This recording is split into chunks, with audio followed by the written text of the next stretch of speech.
What's up, my friends, and how's it going? It's Carpo again, coming at you from the garage hole, as I call it. I decided this time I'd make a video about people. What do you know? All of us, and our divisiveness, and the way that we're divided. And, there's sometimes when it's much easier to see, and other times when you can see people coming together. It's easy to lean to one direction or another, to think that people are generally bad or people are generally good, and people have firm beliefs about these things, and much of what is good and bad is subjective. And when I talk about divisiveness, I mean that, for example, the truther community online, let's say, they seem to spat and fight amongst each other. They want to prove that something's true, that there's this, the shit's going to go down in October, it's always going to go down in October, there's always some new conspiracy that's going on, and then people, if they disagree with it, others fight with them. Rather than trying to share the ideas of what they have, their actual knowledge, or say, this is how I know this, it seems to be a scathing, like, you're just unaware. And there's a lot of talk about people being asleep and whatnot. In fact, I've had a couple comments recently pertaining to the Kratom ban, and a couple of my subscribers, and then they must be people who have watched previous videos, and a couple of different people have said, hey, now you see that the government's corrupt, and now you see that this government you trust is corrupt, and I'm just shocked that people are that ignorant to think that I really trust my government. And I believe that that I understand why people feel this way, is because I play the devil's advocate on every issue. And I've made several videos in the past where I've discussed the system and government and structure and said that it is what it is, in a way. And I've also tried to argue the fact that not everything we see is an illusion. For example, the media presents what it wants to present, but it also presents what the people want to see. And most of the stories are true, but the information is falsified. But it leads people to believe, and I've had people argue this, that every single media story is not true, that they're all faked and they're all actors. Well, I've been to some of these places where these things have, taken place. It's not always a matter of actors, and I think that people have this comforting idea that everything's planned out. It's almost like subconsciously, it's more comfortable to believe that everything is a game, or everything is an illusion, than to face the fact that there isn't one worldwide conspiracy of everyone out to kill people or to take your money. It's more of a matter of several smaller factions all working towards their own ends, and many of them working together and in cahoots. But I'm completely aware that America is not a nation.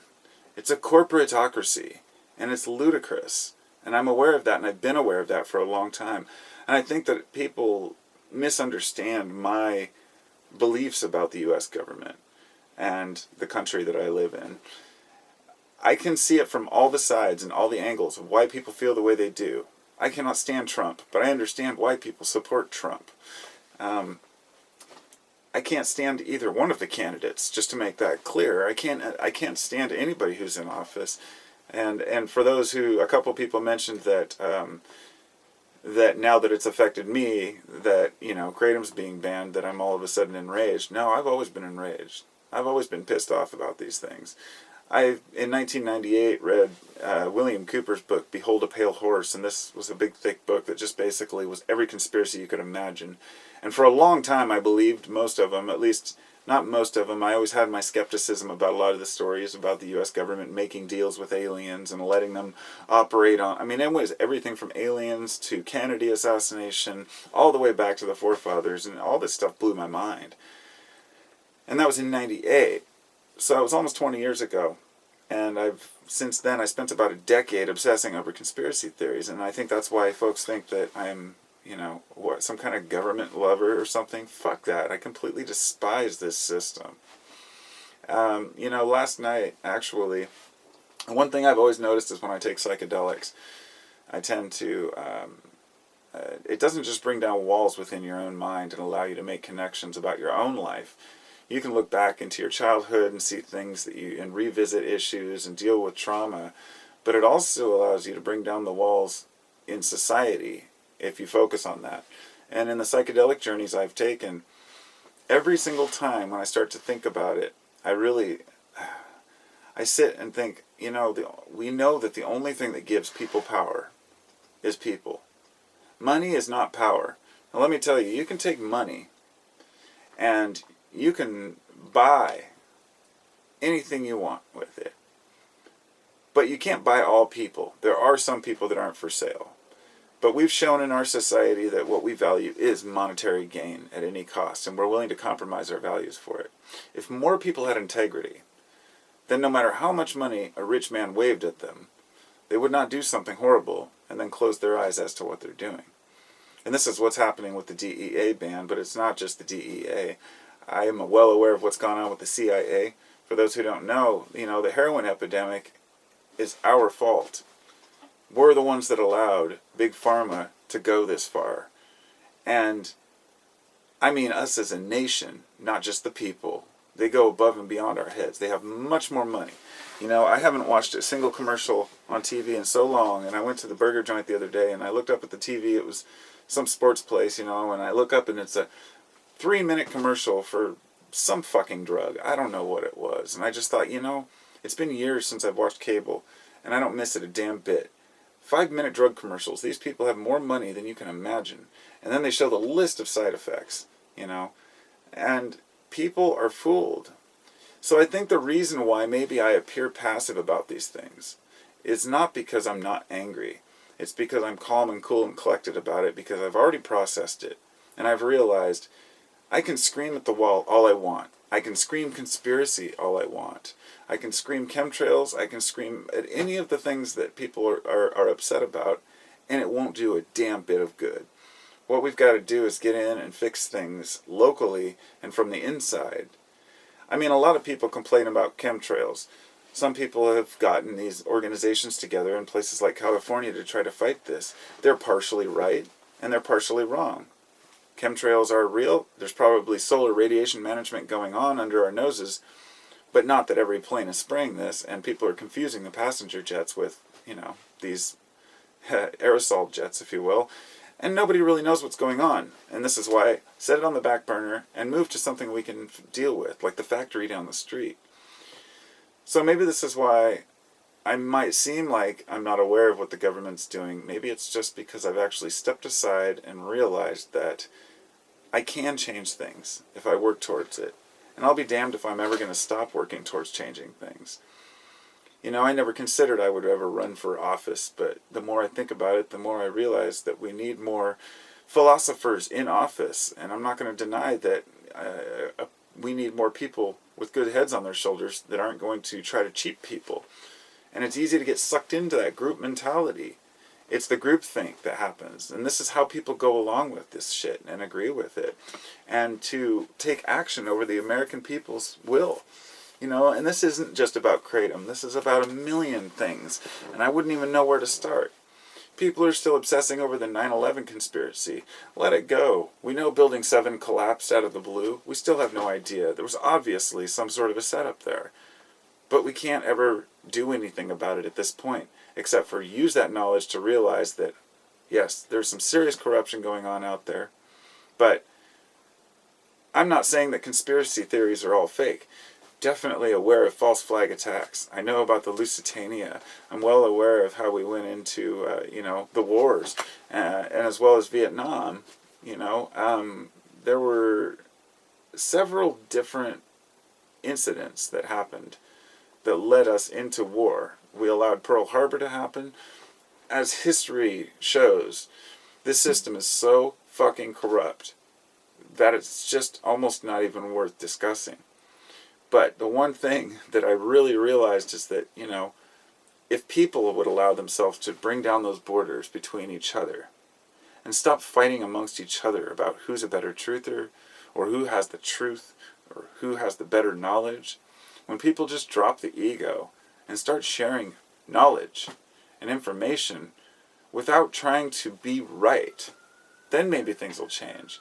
You know, I've seen people who out there who declare these prophecies every year and post these videos. This is going to happen on this date. You'll see, people. You'll see. And then nothing happens. And then what happens? They kind of disappear for a while. Pop back up with a new prophecy, you know. And so, you know, I think that's important that we call people out on those things. And maybe that's why I call truthers out. I was driving down the street earlier and I was thinking, you know, if somebody cuts me off in traffic, I might honk my horn and I might think that's kind of an aggressive action. You know, in the past I may have even flipped them off. I don't do that anymore. But if they put me in danger and then I act aggressively towards them and yell at them for that, I think, you know, that's not peaceful. That's not, you know, being one with my fellow man and understanding. But also I realize today it's a reprimand. Just like a parent would give to their kids. If you're a grown adult and you're not following the rules that the adults that we all agree on, and I'm not talking about the laws that are set in place by the government for us, because there's too many people out there who just follow the laws. And it's just absolutely ludicrous how many people believe that the legal system is really here to protect them. Because it's always there to protect some people. It's always there to protect some interests. But, you know, it's never cut and dry.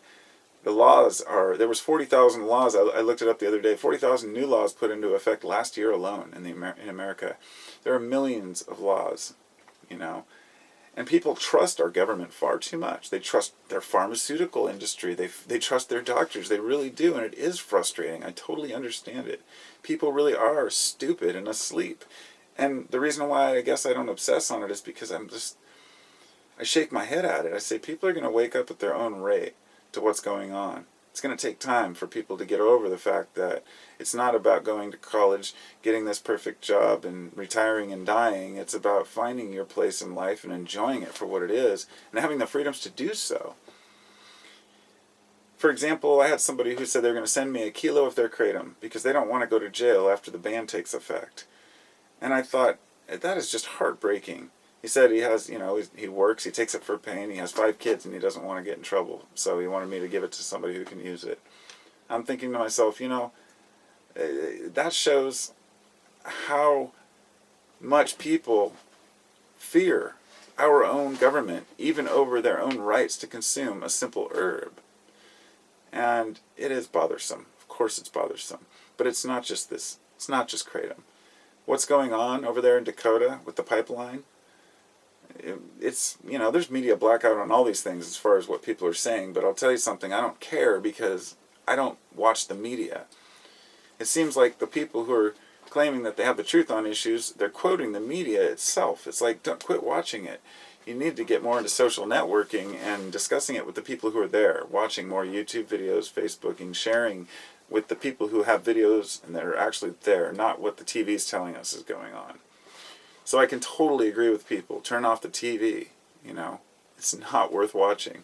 The 11 o'clock news will never help you. You know, I've asked folks, you know, who watch the news and say, can you tell me one thing in the last 10 years that watching the news, the local news, has helped you to achieve or understand or has bettered your life or made it easier? And people can't think of one thing.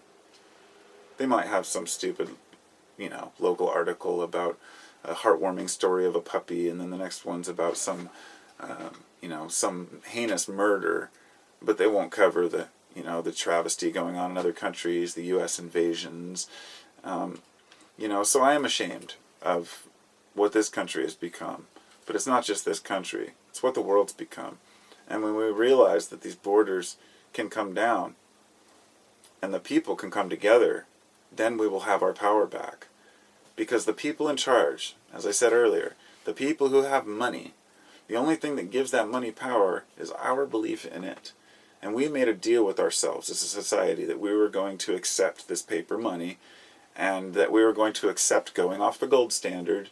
And I know a lot of people are completely unaware of this, but, you know, when we went off the gold standard long before 1965, but in 65 we stopped making silver coins.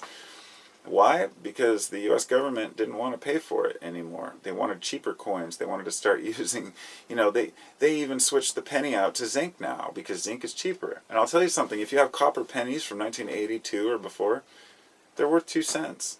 At least last time I checked. Copper prices vary.